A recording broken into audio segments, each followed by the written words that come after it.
Minha gente, vamos lá responder a essa pergunta que eu deixei para vocês. Olhem só, antes da gente responder como é que está regulamentado, como é que vai ocorrer a substituição no âmbito do município, diante de um impedimento do prefeito ou do vice, por exemplo, é preciso que a gente saiba distinguir dois institutos que estão previstos na Constituição, que é a ideia de substituição e de sucessão presidencial. Olha só, se o presidente, por exemplo, se licenciar para tratar de assunto particular ou, eventualmente, para cuidar de uma eventual doença, quem é que vai assumir a cadeira presidencial? Naturalmente, vai ser o vice. Diante do retorno do presidente da República, este volta a ser vice-presidente da República. Então veja que essa ideia de substituição, ela ocorre em razão de situações temporárias.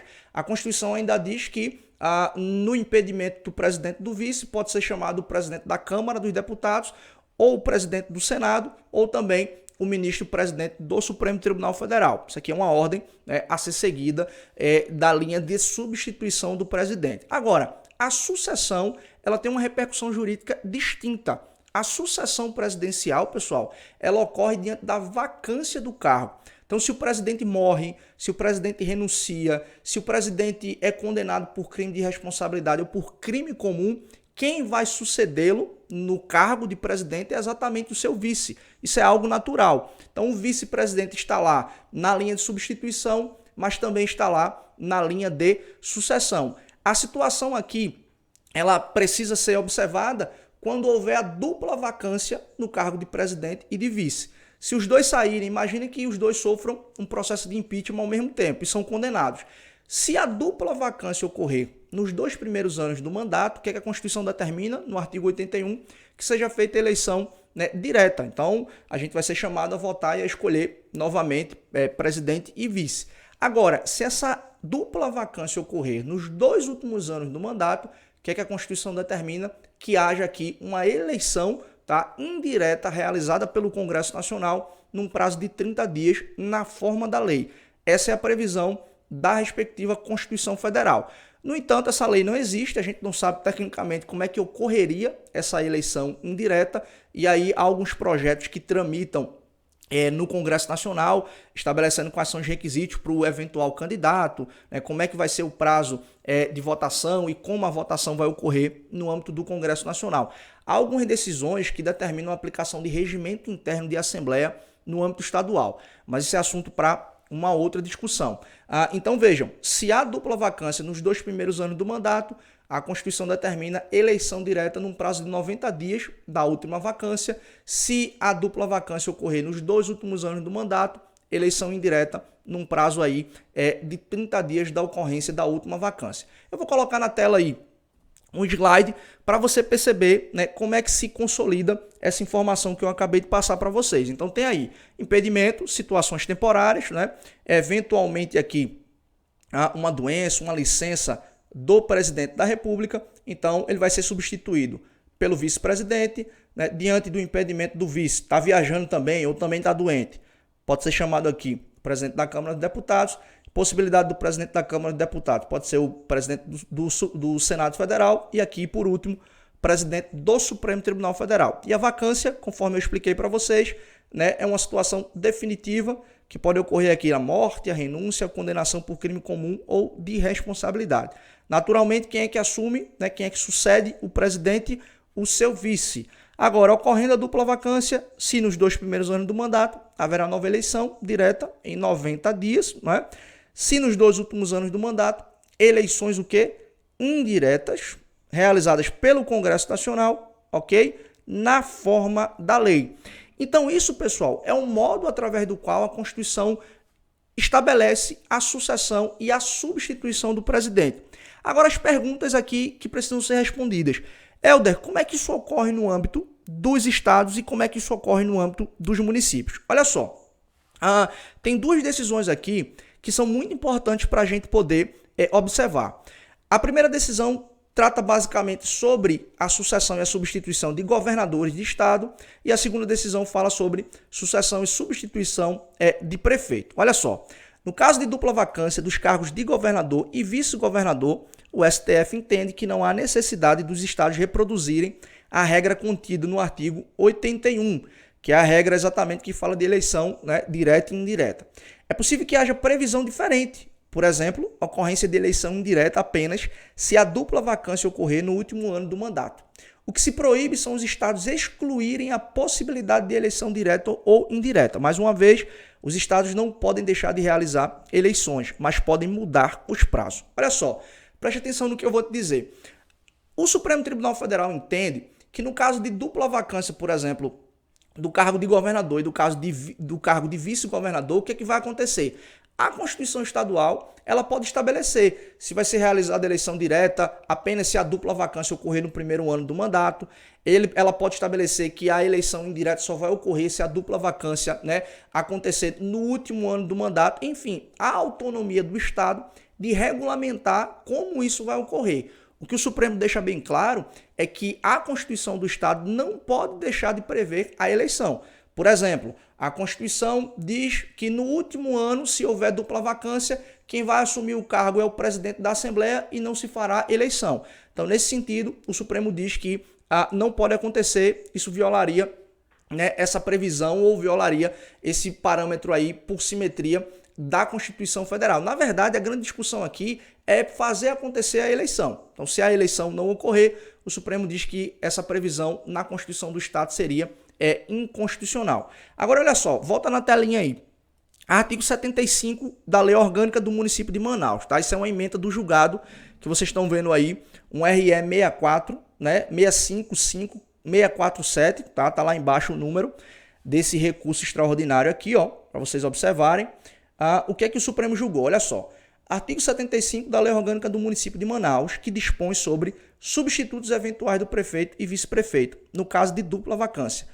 A jurisprudência da Corte fixou-se no sentido de que a disciplina acerca da sucessão e da substituição da chefia do Poder Executivo Municipal põe-se no âmbito da autonomia política do município, por tratar tão somente de assunto de interesse local, não havendo dever de observância do modelo federal.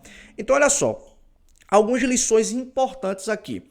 A Constituição do Estado ela não pode prever como é que vai ocorrer a substituição e a sucessão do prefeito, porque o Supremo deixa bem claro que isso é autonomia do respectivo município tratar do tema na sua respectiva lei orgânica. Olha só, vamos voltar para a tela aqui, só para vocês observarem. Eu trouxe um exemplo aqui, ó, do artigo 36 da Constituição do Estado de Pernambuco, tá? Então isso aqui, ó, é a Constituição Estadual de Pernambuco.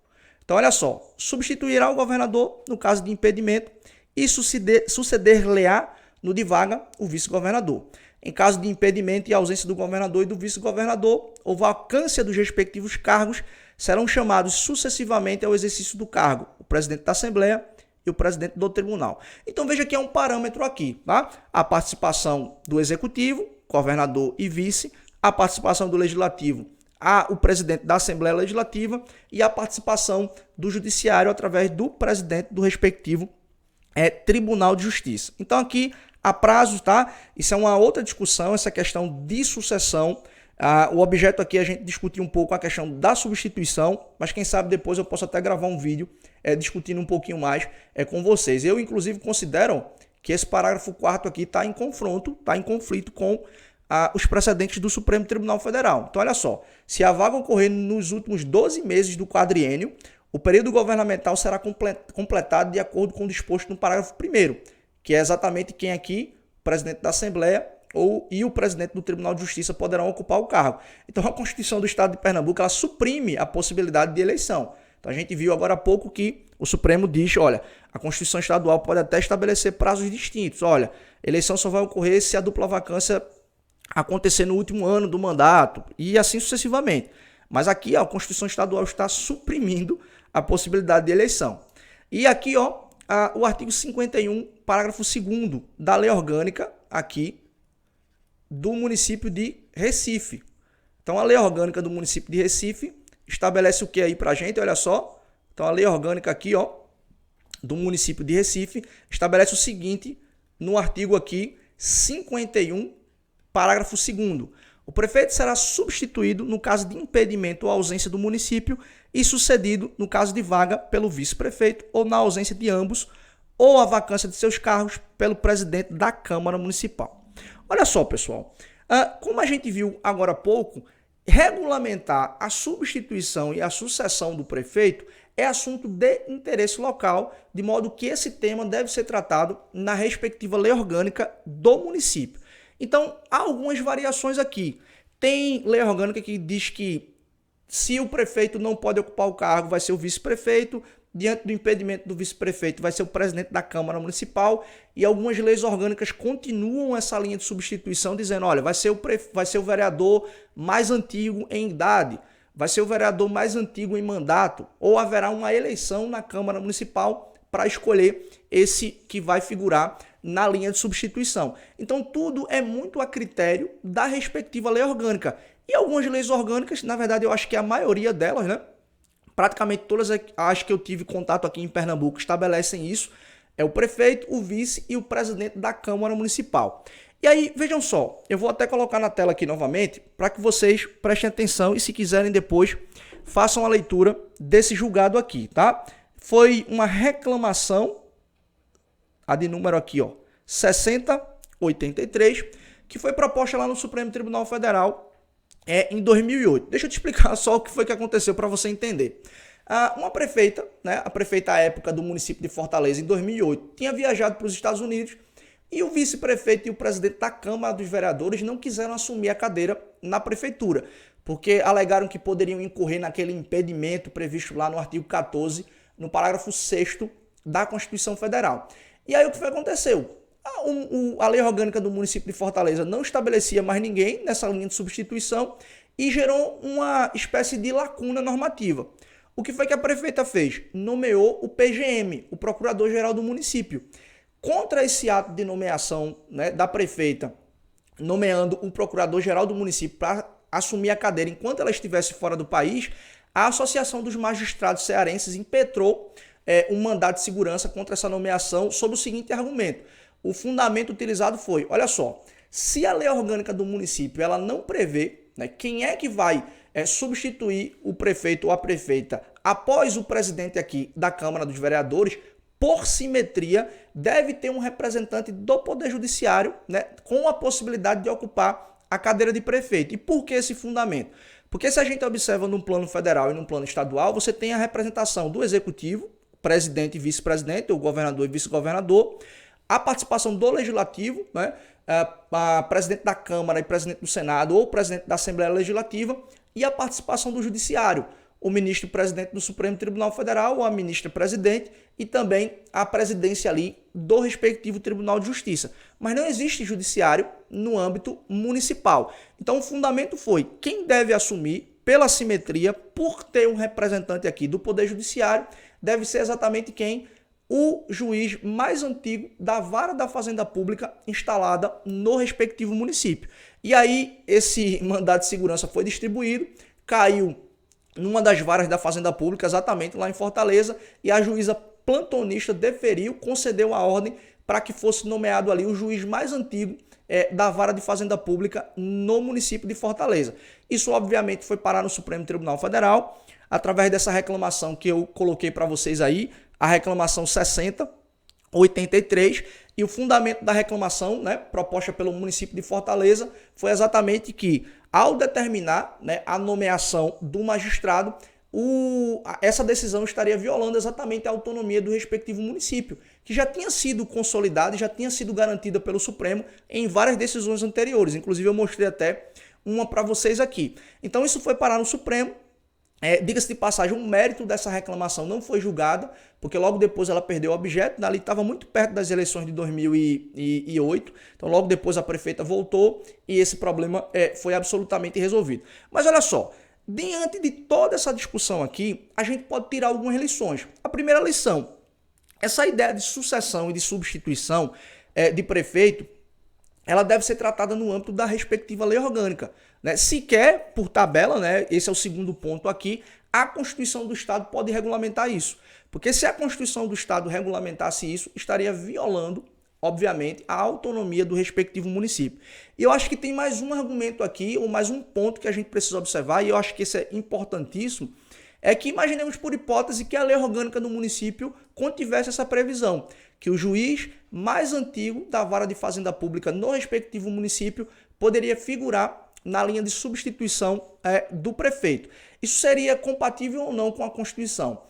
Isso seria incompatível, pessoal, né? Segundo, inclusive, jurisprudência do Supremo Tribunal Federal, por uma razão muito simples. Se a lei orgânica do município atribui essa competência a um juiz estadual, o que é que a lei orgânica estaria fazendo? Estaria violando a autonomia do respectivo estado. Porque um juiz, um juiz estadual, obviamente, ele integra os quadros dos servidores do respectivo estado. Então a lei orgânica não poderia criar essa obrigação ou criar essa competência para um servidor público estadual. Então, nesse sentido aqui, a lei orgânica não poderia criar esse tipo de obrigação, esse tipo de competência. Então, são essas três informações aqui que eu acho que são mais importantes para a gente perceber. A sucessão e a substituição tem que estar prevista na lei orgânica, a Constituição Estadual não pode regulamentar o tema para os municípios e também a lei orgânica não pode prever que o magistrado, sob um argumento de uma pretensa simetria com a Constituição Federal e também, respectivamente, sendo aplicado no âmbito dos estados, o estabelecimento de presença de um membro do judiciário na linha de sucessão e de substituição do respectivo prefeito. Tranquilo? Eu queria fazer um vídeo mais curto, mas o tema é palpitante, o tema é importante de ser discutido. Eu espero que você tenha gostado. Me diz aí se você eventualmente já teve curiosidade de ler a lei orgânica do seu respectivo município ou a Constituição do seu respectivo estado, como é que isso está regulamentado aí. Eu ainda pretendo fazer um outro vídeo tratando sobre a sucessão, né? Tem algumas discussões aqui, a gente pode fazer um bate-bola e uma discussão num outro momento, num outro vídeo, mas eu espero que você tenha gostado e se você realmente já fez essa leitura ou se teve curiosidade, e coloca aqui nos comentários para que eu possa conhecer e para que a gente possa conhecer como é que isso está regulamentado no âmbito do teu município. Tá bom, pessoal? Então, muito obrigado aí pela presença de todas e de todos. Até o nosso próximo vídeo.